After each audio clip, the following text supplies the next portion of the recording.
middle powers must act together, because if we're not at the table, we're on the menu. Somewhere Europe has to grow out of the mindset that Europe's problems are the world's problems, but the world's problems are not Europe's problems. चुन चुन करके हिसाब लेना ये मेरी फितरत है. Why should it be a problem? If I'm smart enough to have multiple options, you should be admiring me. Bharat झुकने वाला भी नहीं.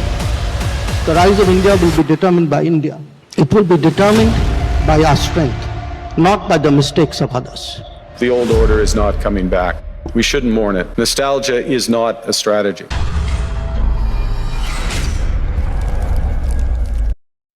Hey guys, welcome back to my channel. And in this video, we are going to talk about why Prime Minister Narendra Modi may be the most consequential leaders, or one of the consequential leaders of the 21st century. See, under Prime Minister Modi, India's economy, foreign policy, national security, and global standing have undergone a historic transformation. Whether you love him or hate him, India today is fundamentally different from India of 2013 and prior to that, right? See, his supporter believed that Prime Minister Modi did not just simply govern India. He changed India's trajectory as a civilization and a great power. So in this video, we are going to talk about five reasons why Prime Minister Narendra Modi may be the most consequential leader of the 21st century. Now, when I say consequential, I mean that leaders who do not just win elections or something. I mean that leaders that alter the destiny of their nations. So let's get going, guys. Let's get started. Please do like and subscribe, and please do go and check out my other videos. Okay, so let's get going. Let's get started. All right, welcome back again, guys. So we're going to talk about all this in five points. Okay, and let me actually share my slide real quick. So the 5 points would be Modi's foreign policy, Modinomics, national security, civilizational Bharat, and the long shadow of Modi, why his impact may outlast his era. Okay, and that's what it's going to be. And so let's get started with the first one, that is the Prime Minister Modi's foreign policy. So once again, let me share my screen here real quick. See, the geopolitical architecture, you have to understand the geopolitical architecture if you really want to understand Prime Minister Modi's foreign policy. Okay, and so when you look into it, when he took the power, when he came to power as a prime minister, India's standing was around, say, $2.5 trillion economy, give take $2.5 trillion economy. Currency was already depreciating and devaluing at the same time. Then India was running a heavy trade deficit. The problem was so severe, I'll tell you, the problem was so severe that the previous governments had signed lots of free trade agreements. And those free trade agreements were actually signed with the developing countries, not some developed country. Okay, so what happened is that they signed those free trade agreements. They started to import lots and lots of stuff from all these countries, like ASEAN countries, then Indonesia, then Middle East countries, and then you had Australia, Canada, all that was there. But most of it was that India was just importing left and right. Same thing when they signed the free trade agreement with China, Russia. They had never signed any free trade agreement. There is no free trade agreement with China either. But all in all, my point is that they were just importing stuff. Okay, and that led to the currency depreciation. And there was almost, like, I would say, 40% drop in the currency. So that's that. But after that, when Prime Minister Modi took the office, he raised India's global status from emerging market to a major geopolitical pole. How he did that? He did that by uh, doing things like Make in India, Made in India. Then business deals were signed. All these business deals were being signed by uh, with they had to sign the business deals with technology transfer. Okay, then government started to provide lots and lots of support to the startups and all, and now India is the third largest, in fact the highest in startups, and in I would say third largest destination for unicorns meaning the companies that are billion-dollar companies, startups that turn into billion-dollar company. So all that happened because of the initiatives and the vision of the government. And you just recently saw the AI summit, right? What happened with the AI summit? With the AI summit, lots of top-notch AI companies showed up in India. Why is that? It's because India is a top market for artificial intelligence. All these companies like ChatGPT, Claude, XAI, they're all investing so much money into it that if they cannot find a proper market for it, they're going to lose the money. That will be the AI bubble. But anyways, let's come back to the subject. Then, so let me actually share my slide again. So that was the global status. Then let's talk about the multipolarity. So, Prime Minister Modi, when he came to the office, he started to balance India's relation with the United States, the Russia, Europe, Gulf, Japan, Africa, and the global South. And I mean, everybody knows that no other country runs this many lanes all at once. Now, here's the interesting part. Interesting part is that when he took the office, before that, Indian government was pretty reluctant on having a proper relationship with the United States.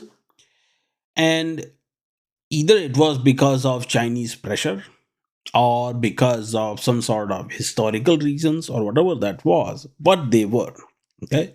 Now, when Prime Minister Modi came to the power, then he started to change that. And actually, the credit goes to the deceased or the India's defense minister, Mr. Manohar Parrikar, rest his soul. But these were the guys who actually brainstormed this whole thing. The idea behind the brainstorming this was that when Prime Minister Modi took the office, there were no border infrastructure. That was a major national security threat for India. Now, if India was going to build any border infrastructure, then clearly there was going to be Chinese incursion. There will be problems. And to counter those problems, or to, I would say, limit those problems or the impact of those problems, India realized that, hey, we need somebody as powerful as China, at least at that time,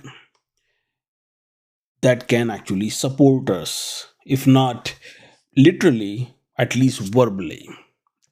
So that was the foundational actually thesis of going aligning with the United States. And the second foundational reason for aligning with the United States was Indo-Pacific, because United States is one market that can actually absorb all the Indian export. So if India wants to cancel out all the trade deficit and in fact have a trade surplus, then India needed United States, because India wanted less import and more export. Okay, right now there is $300 billion of trade deficit, and I have talked about this in many of my videos. Okay, so that's when the Prime Minister Modi's foreign policy shifted towards it. And you, as I'm saying today to you, you saw what happened with in Doklam in 2022, 2020, and all that, right? All these things happen. So those things happen. Those were the calculated uh, concerns that Indian government had. Anyways, so that's how they started to manage. Now the question was that how we that India is now friends with the United States, how are we going to manage the relationship with Russia? And relationship with Russia, that was in the beginning, actually, in the first term, that was a sort of tricky problem to solve. But ultimately, Russians on their own gave the solution to India for that. That was when they went after Ukraine. And sure enough, India saw the opportunity. India was like, okay, this is our chance, let's do it. Now, then came a very defining moment. Okay. Defining moment came for India during the G20 presidency, when India's 2023 G20 presidency was its global coming out moment, when the African Union was added into the G20 permanently. And that G20 became G21, actually. Okay. Then, and then in 2023, PM Modi actually announced what?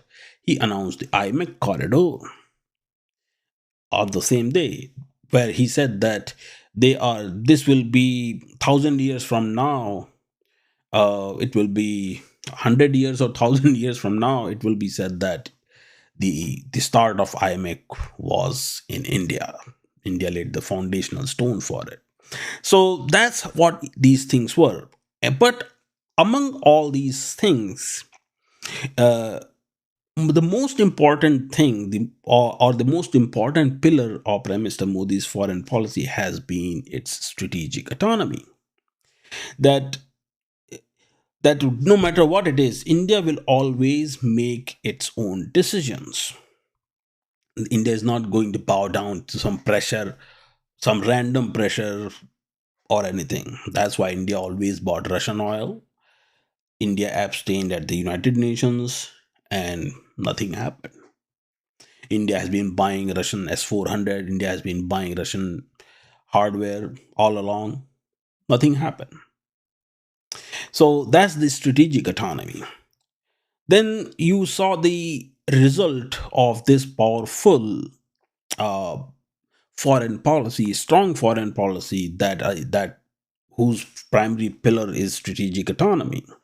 You saw the result of it in Hormuz too, where United States was complaining about nobody's helping them in the Strait of Hormuz. India said, "Hey, we don't need to help you, and we don't need your help because you created the problem." So India said that we can help ourselves, and they went there and they got all their ships out. So that was the foundational pillar. All these things were handled by Modi government. And when everybody, all the countries have their uh, what you call it, their oil prices going up, energy prices are going up in other countries. Uh, India doesn't have that problem, simply because of this foresight. The government saw these things coming. Okay, this is what happens when you are in good terms with all the sides. Why?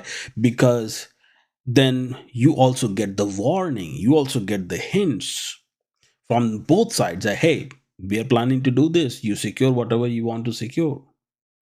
Why, you think that United States didn't tell India about it, or Israelis didn't warn India that, hey dude, we are going to do this, you might want to be careful.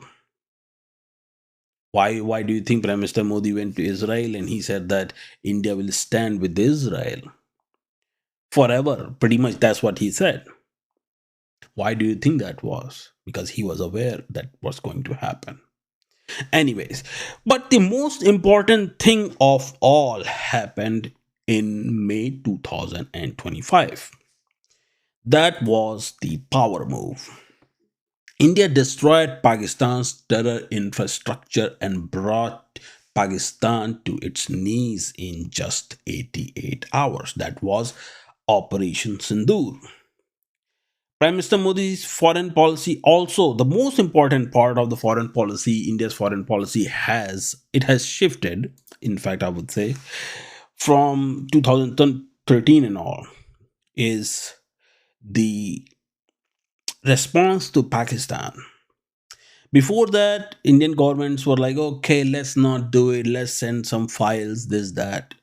It was just a very piss poor response simply because governments just didn't want to go and do it. It takes lots of work, okay, because you have to go do the work, establish the relationship with the Middle East. Let's say you can establish a relationship with Middle East, how are you going to establish the relationship with the United States? And that was the fundamental problem.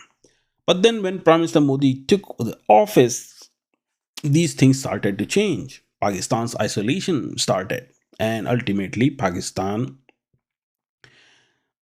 became what? Pakistan became isolated.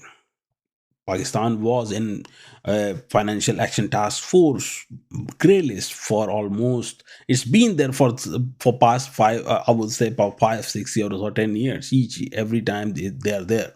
Okay, so when, so what India did, see, what India did is that India destroyed Pakistan's terrorist infrastructure. India bombed the crap out of Pakistan. Now here's the thing, guys. Okay, see, lots of you may take it lightly, but you have to understand that a country that has nuclear power, that has nuclear weapons, then bombing that country unilaterally just like that in itself shows some serious balls. Okay, it takes some serious courage to do something like that, and shows some serious capabilities to bring down a country like that in 88 hours. Just surrender it. They were ready and surrendered. And lots of people said that, oh, those nukes are not Pakistani nukes, those are American nukes, and this and that. But you have to understand this, that America doesn't have to put all its nuke in Pakistan, quite frankly. Okay. And whatever reason they might be putting into it, lots of people say these things, but I don't really buy all that. Okay. There's no fundamental proof. Pakistanis have always uh, said that I always tried to hide their nuclear weapon program from Americans. And all Americans just maintain a relationship with Pakistan, so that at least with a good relationship, Pakistanis are not going to give their nuclear weapons to the terrorist outfits. That's all. Okay. And then, anyways, coming back to the point. So all these things happen. While these things happen, Americans tried to again put threaten India with tariffs and all that. These are the things that happened under Prime Minister Modi. And he is the man who actually did not even take the call from the President of the United States. The guy who was actually inviting everyone to the White House just to insult them. PM Modi simply did not take his call. So finally, there were back channels who were like, okay, please, let's get them to talking terms at least, and this and that. So finally, President of the United States said, oh, my friend, and this and that. But Prime Minister Modi still responded to it, but he let it go after that. And to this day, that's the foreign policy. That's a strong leader. Okay, let's move into, after all this, let's move into Modinomics. Let's talk about how the economic challenges he's handling. Okay, so guys, see, we saw that with the India's foreign policy, Prime Minister Modi, he made India a global power that is recognized by other major powers as such. Pretty much every power that's out there, they're saying that India is a great power, India is a great power. All that is because of his administration and its foreign policy.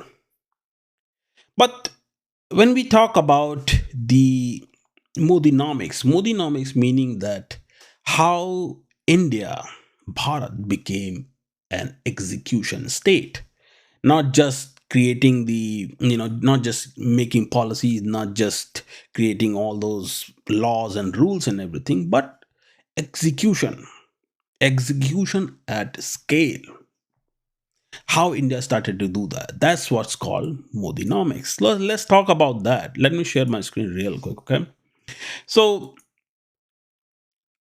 what happened when you look at the data? I talked about the GDP and all, right? GDP, since he took the office, GDP has doubled. Like, let me GDP has doubled. If you look into it, his administration has lifted 135 million people from extreme poverty. 14 billion plus UPI transactions per month happen in 2024, and it's just growing, okay?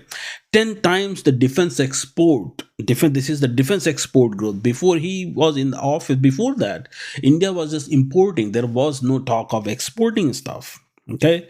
So then he created this jam trinity, that is the world largest welfare delivery system, that is Jan Dhan, Aadhaar, and mobile UPI. So this is 38 trillion dollar rupee disbursed directly. Subsidy leakage collapsed from 30 to 40% to near zero, meaning that they're used whenever on the name of subsidy. Whenever government actually release the money, that subsidy money used to go into corruption and all that. That's what the whole entire intent used to be. But after Janadhan, Aadhaar, UPI and all that, what happened is that that money directly goes to the people. Okay, so he used that technology to its advantage, and now he is showing this technology, how what India can actually do, to all these so-called developed countries. US, UK, Germany, France, Canada, they all, you just name it. Okay. So and just recently India has sold this BrahMos cruise missile. It's a supersonic cruise missile. Then Philippines, then they've signed the deal with Vietnam. Now on the other side, Chinese are getting scared about it too. Okay, so and then India is selling its defense hardware to Armenia and all too. Now India is actually improving its relationship with Azerbaijan. Why is that? US organized that peace treaty with between Azerbaijan and Armenia, and now India, Prime Minister of India, actually he has sent greetings to Azerbaijan and all that too, simply because they want to cut Pakistan off from there too, and Chinese influence, of course, from the Mediterranean, because Azerbaijan is the key for China to enter the Europe. Okay, after the Russia-Ukraine war, Chinese just cannot go to Europe through Russia. Before that, they used to do that. Okay, but now they have to go through the Europe from Kazakhstan and all that. Then through now, right now they're passing through Georgia and other countries into Europe. But they are thinking to actually go through Azerbaijan, then the disputed part of Armenia, take that and then go into the Mediterranean, and then from there get into Europe. That's their plan. But that plan will be busted. This fight has been going on for quite some time now. Okay, this is not today's thing, but anyways, so so we talked about all these, right? Make in India push, like for example, he introduced Make in India so that India can become self-reliant. Why? Because self-reliance is the key to anything.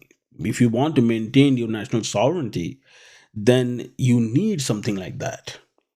Okay, Make in India, Made in India. Now the power of Make in India is Make in India and Made in India is that India can become the largest producer, and India is already a largest consumer.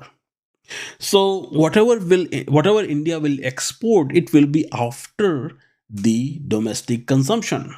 So any company that invests in India, okay, is not going to take the loss no matter what. They won't have to look for the market elsewhere. Okay, that's the beauty of it. And these are the strategies that just don't show up at your doorstep overnight. You have to think it through. It requires lots of brainstorming. It requires lots of intelligence in itself. Okay, so because of all this Made in India and Make in India and the defense manufacturing and all that, it is because of all this, India's once dead defense export sector has been growing rapidly. We all know that thing, like, right? How there was literally no defense export, but after the government has taken certain steps, now the defense manufacturing has privatized. Lots of things are being taken by the private companies, private players. Now, because of that, defense export has grown 10 times, right?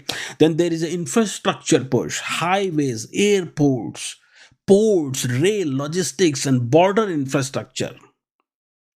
All that is being done. I mean, there are loads and loads of airports are being built right now in India to maintain and improve the connectivity. You have Vande Bharat is the prime example as a train, railroad, right? Then I have known lots of places in India myself where there used to be no airport. Now there's like big ass airport, international airport, that too. Then ports. If you go look into the IMEC corridor from end to end, it is all the ports that are there. They are actually built by India.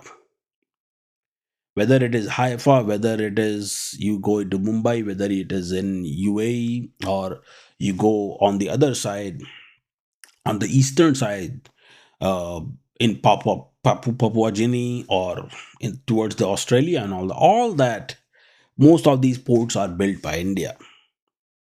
And this IMEC game has been going on for quite some time, even though IMEC was announced in 2023. But it is the key to everything, to a stronger Indo-Pacific, to a for trade, for India's trade into Europe and Africa, actually. So all these games are being going on. Okay, it's not just that. Uh, yeah, let's sign free trade agreement and then import stuff. Okay, it's not just about growth. It is state capacity for, I would say, self-reliance, right? And then government has also launched manufacturing push through the production linked incentive schemes. Then because of all these things, India has become one of the fastest growing major economies. And it is actually third largest in terms of purchasing power parity. Now, purchasing power parity, see, the purchasing power parity is not about a country uh, is able to buy stuff. No, purchasing power parity actually is the indicative of economic activity. So all these things that I just talked about, they are the economic activity. They boost the economic activity. They have a very high return of investment.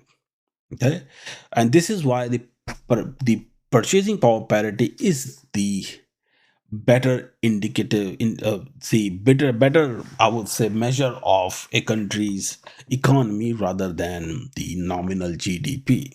Okay, now and India is also, see, under Prime Minister Modi, India is also set to become world's third largest economy by the end of this decade. In fact, India's complete the total export is going to reach $1 trillion by the end of this year or early next year.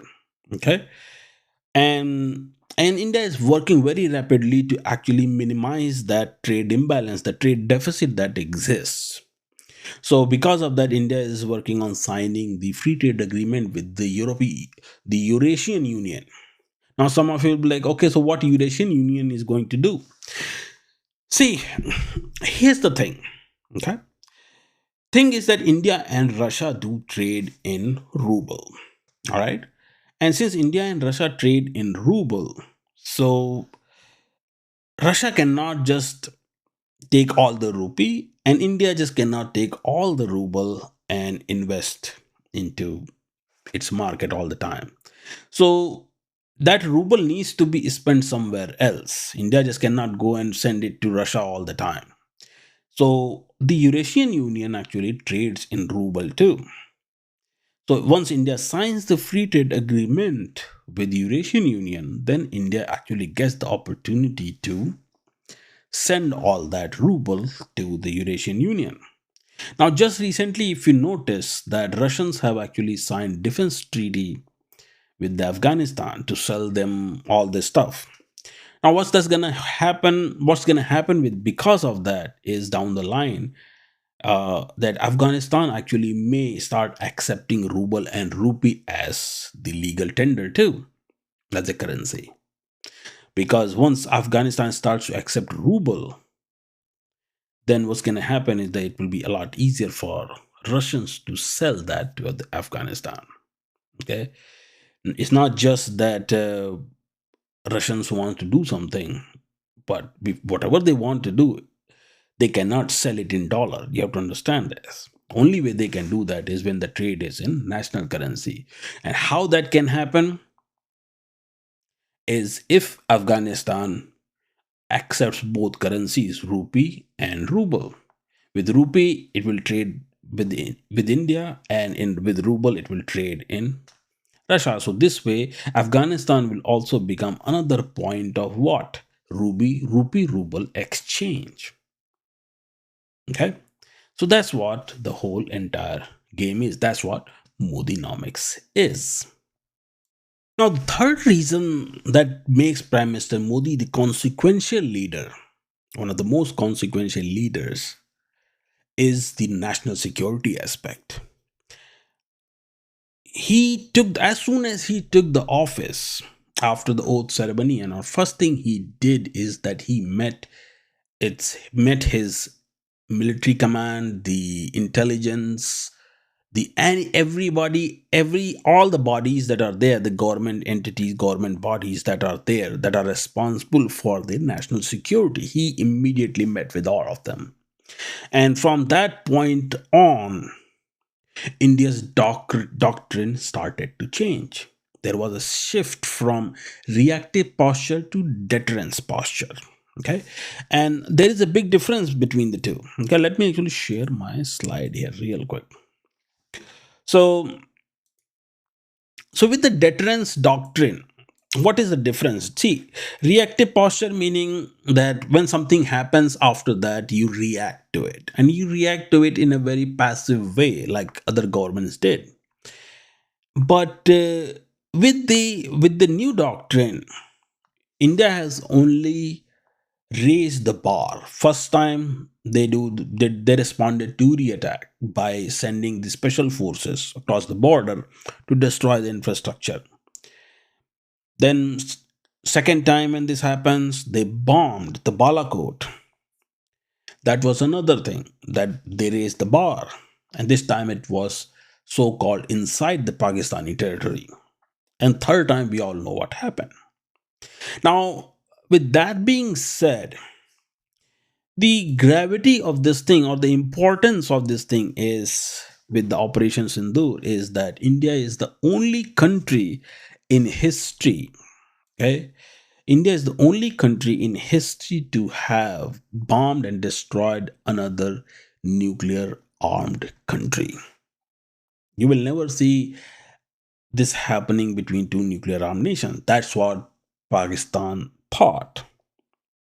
And then India bombed Pakistan's nuclear targets too. Certain nuclear targets that were not actually shared by Pakistan to India, but India actually bombed them too. And just to deliver the message that, hey, we know where your stuff is. We are going to bomb the crap out of it if you really mess with us.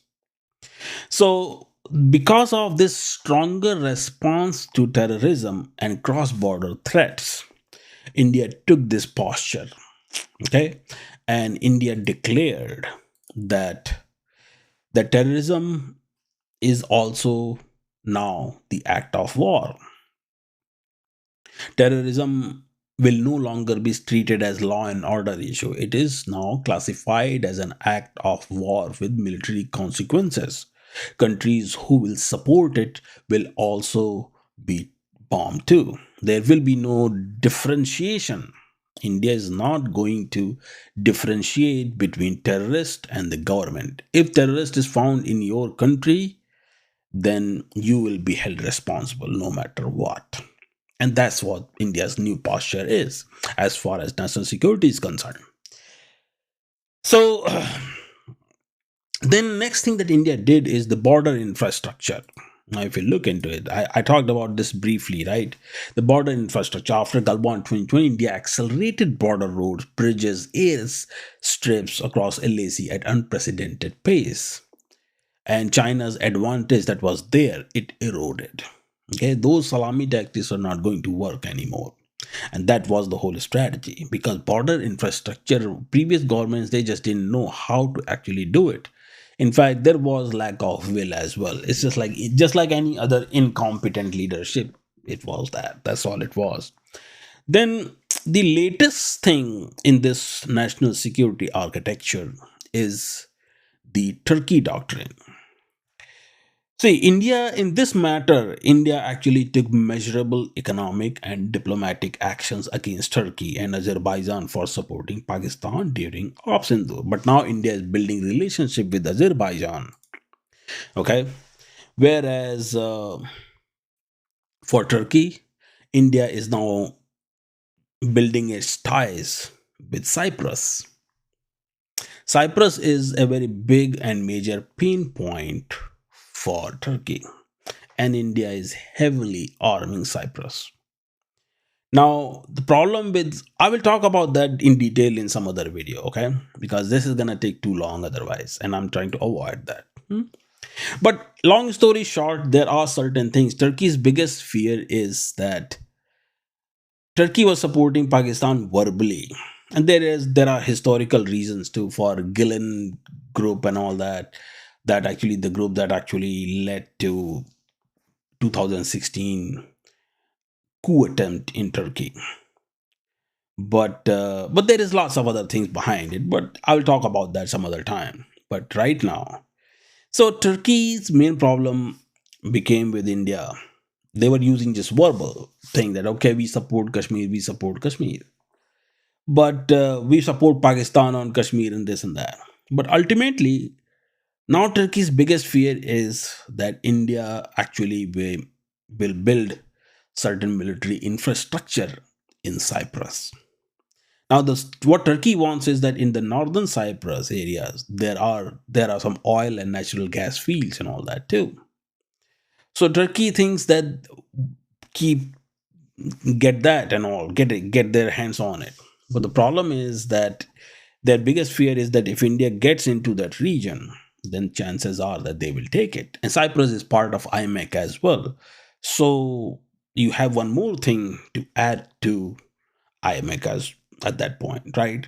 So that's the biggest fear. They don't want any other player or stakeholder into this whole entire thing. Okay, so that's another thing that India has changed. Not It's not just into the subcontinent. Now India has expanded its sphere of influence, that we will handle this thing accordingly. Yes, the India will have to build partnership. That's why India is building partnership with Israel. India has built partnership with UAE, because UAE and Saudis are not in very good terms. But and that actually is the trick. Then UAE and Yemen are in good terms. Then you have Israel is there. Israel is a major threat to Turkey. So all these equations are being arranged for what? For the national security. Like Americans say that they're going to bomb Iraq, but it's a national security threat. So now it's a national security threat for India too. Okay. So now in the last thing we learned that how Prime Minister Modi changed the psychology of Indian national security. He completely changed the whole entire meaning of it. Now threat was not just coming from across the border, and threat was not just only one country. Threat was coming from across the border, I mean somewhere else too, in some other region. So now the threat perception has changed. What is considered a threat on national security, internal, external, everything has changed, and everything is being seen as such wherever they are. Okay. Now, but with the national security comes the next thing. Next thing that actually I would say is even more consequential is India's own identity. I think lots of people who actually are in the English speaking countries, they don't even know what is India's real name. India's real name is Bharat. It's not Hindustan, it's not Hind or something.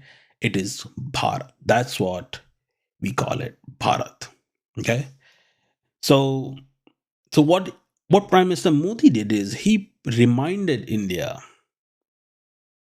that India is Bharat. It's not India. That's the British identity. And if you go into watch my intro, that says that Bharat chukne wala bhi nahi hai, meaning that India is not going to bow down to anybody. So he reminded India of its civilizational roots, civilizational power. What he did, let me share my slide for that too. What he did is Ram Mandir. It was in his party's manifesto. Okay, it was a 500 years of litigation that was ended, consecrated by Prime Minister Modi and the Nehruvian settlement on India's cultural identity permanently undone. When Nehru was Prime Minister, he was basically his British had tasked him for proselytization. That's when all the missionaries and everything started to pour into India. Goal to convert, to hurt India's civilizational identity. But with the Ram Mandir, which has been a struggle of 500 years, is now established. Okay. Then another thing that his administration and Prime Minister Modi did is that he started this Bhagavad Gita diplomacy. So what he did now, what they do is that whenever some leader comes, they gift Bhagavad Gita to the heads of the state. They don't give the replica of Taj Mahal. India has stopped exporting its colonial era identity and started exporting its civilizational one. Then, if you look into G20 nameplate, it's Bharat. At 2023 New Delhi Summit, India's official nameplate read Bharat, not India. 197 world leaders saw it. There was no debate about it. It's civilizational restatement in 6 letters.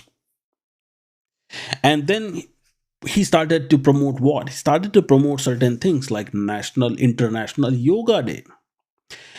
Yoga, temple, Sanskrit as a language. I mean, Sanskrit is being spoken and adopted all over the world now.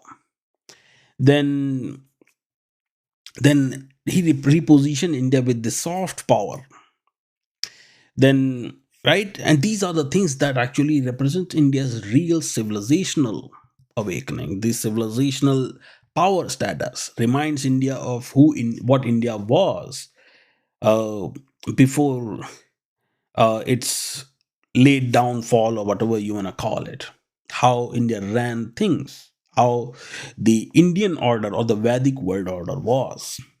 Okay, so lots of things were done, and at the national level, like when he inaugurated the new parliament, right? New parliament is built, so you have to think about it. The old parliament, the British era, the system was gone.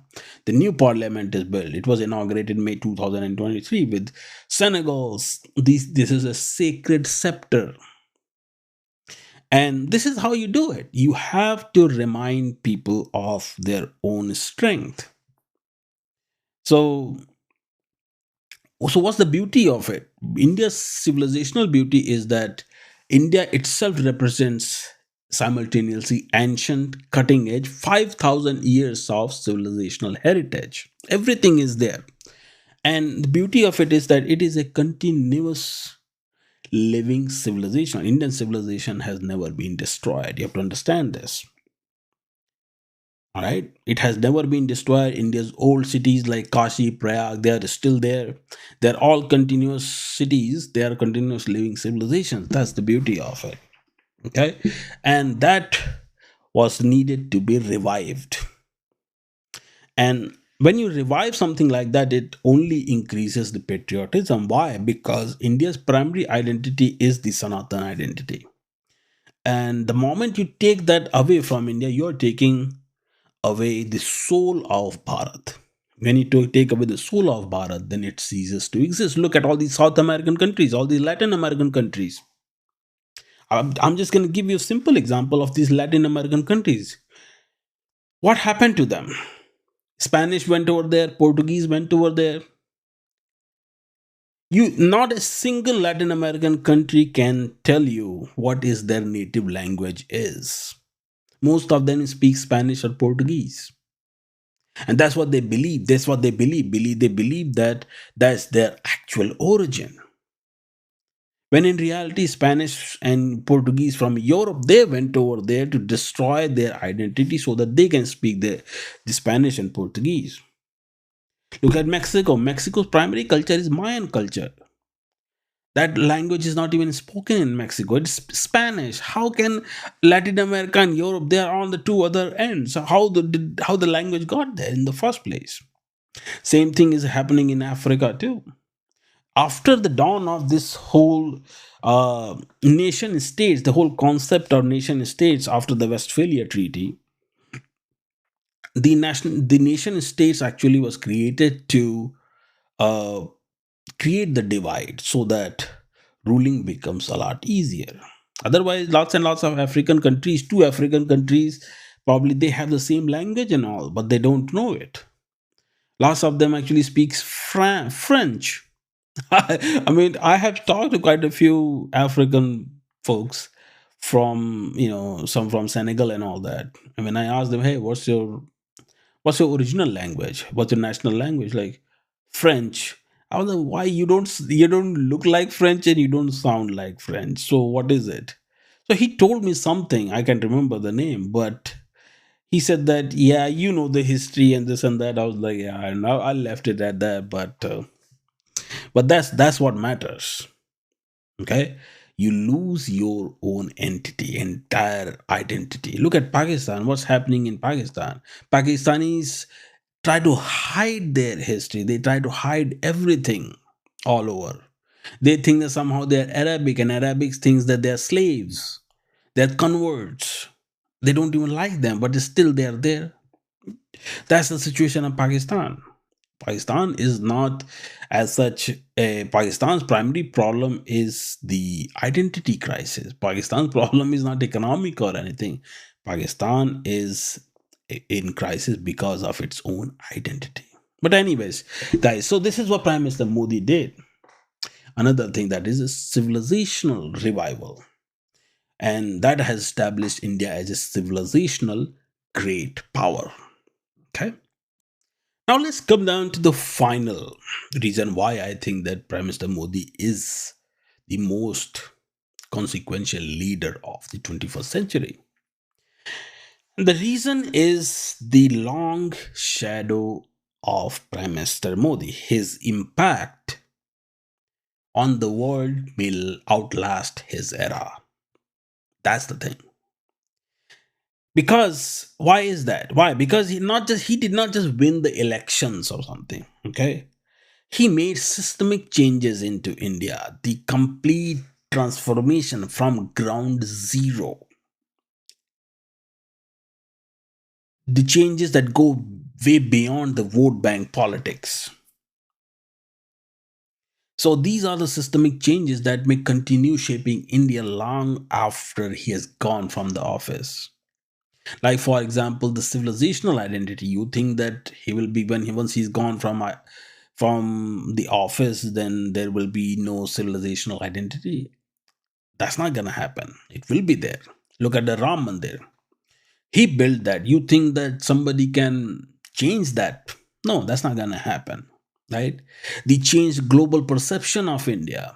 You think that all the companies, all the businesses, everything, India will stop becoming third largest economy? No, because those were the systemic changes that were made at the ground level. And because of that, India will become the third largest economy and a great power, right? Then look at the strategic autonomy, that is the mainstream in India's foreign policy. That's not gonna change. Then look at the Prime Minister Modi's approval rating, consistently 70% and above among all the major world leaders. You name it. Just look at the list. He has been recognized by numerous global leaders. Then he has been awarded so many awards from different countries. Then his administration has created the digital public infrastructure like UPI schemes and all that, right? It's a global model which is studied by other countries. Then COVID hit. Think about it. I mean, I haven't even talked about COVID yet, but during the COVID, everyone said that, oh, India will be the most hit country. That was the researchers in the Western country, they said. All the researchers in the Western country, they say India will be the most hit country, but actually it was the United States. In fact, the most of the Western countries that were the worst hit.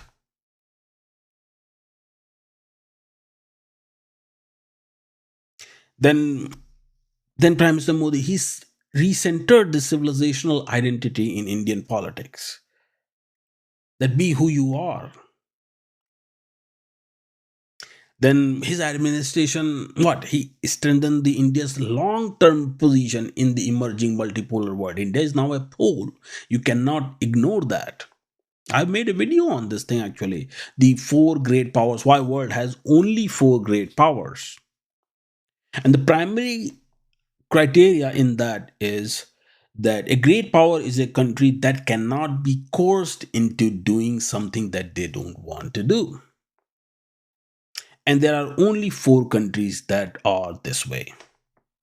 That is US, India, China, and Russia. Other than that, there is no other country who cannot be coerced into doing something. And then, I mean, Prime Minister, other thing is that, see, he has a vision. The man sees things.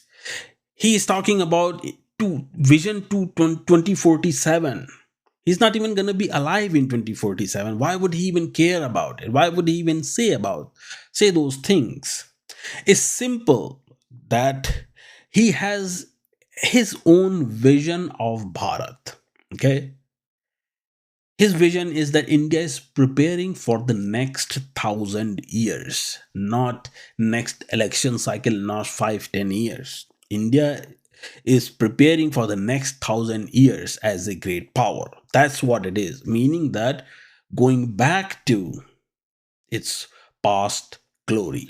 It's already there, but you have to establish 40% of the economic contribution and all that good stuff, right? So this is all these things. And this is why I always said that consequential leaders, they do not win the elections. They alter the destiny of a country. Okay. So I hope you guys enjoyed the video. I hope you liked it. Please do like and subscribe, and I will talk to you guys in another video. Take care.